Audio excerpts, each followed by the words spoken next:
While Las Vegas survivors have reacted with fury after video clips appeared on YouTube calling the shooting a hoax.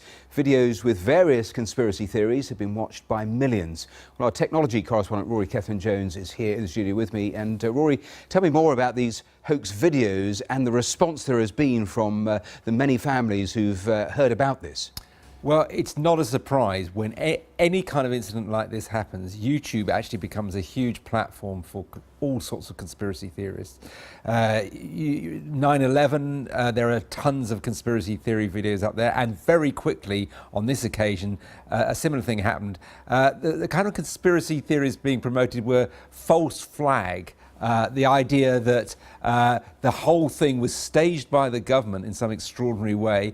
22,000 actors were hired to fake this. And if you look through the comments on some of these videos, it's obvious that quite a lot of people believe this.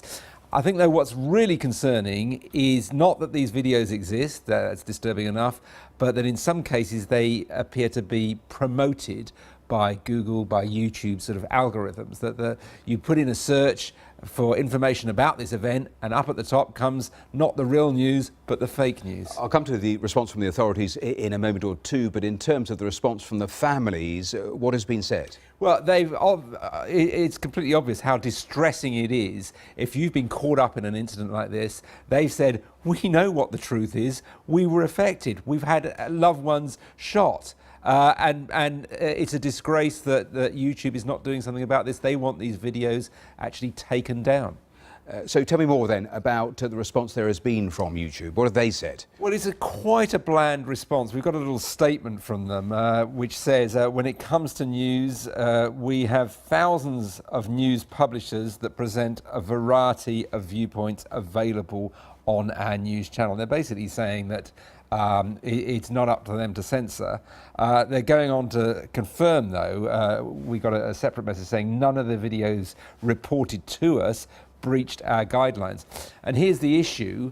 Google, YouTube, other web publishers feel that it's not for them to actually determine what sort of quotes news content we receive and to act as a kind of censor. But what a lot of people are asking is it their responsibility to decide what is promoted? Well, exactly. I mean, you mentioned other platforms because this is something not just that affects YouTube.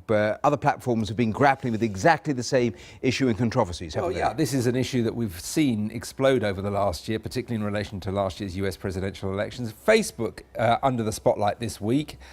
In the early stages, amongst the trending stories popping up on Facebook were posts from 4chan, a kind of notorious forum for people with very extreme views, top stories giving inaccurate information about who was involved in this incident and what their motivations were.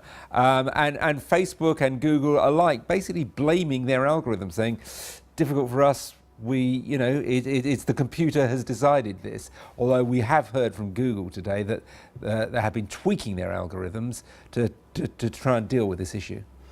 Well, Rory, thanks very much. And actually, when you read someone say, when I see my wife fighting for her life with gunshot wounds to her chest and my daughter also shot, it is pretty conclusive evidence that it did happen. You can see the distress that some of these hoax videos absolutely, and we've seen it before, caused. The Sandy Hook incident, those children killed, those parents being told online that this didn't happen. You can see how offensive it is. Rory, thanks very much for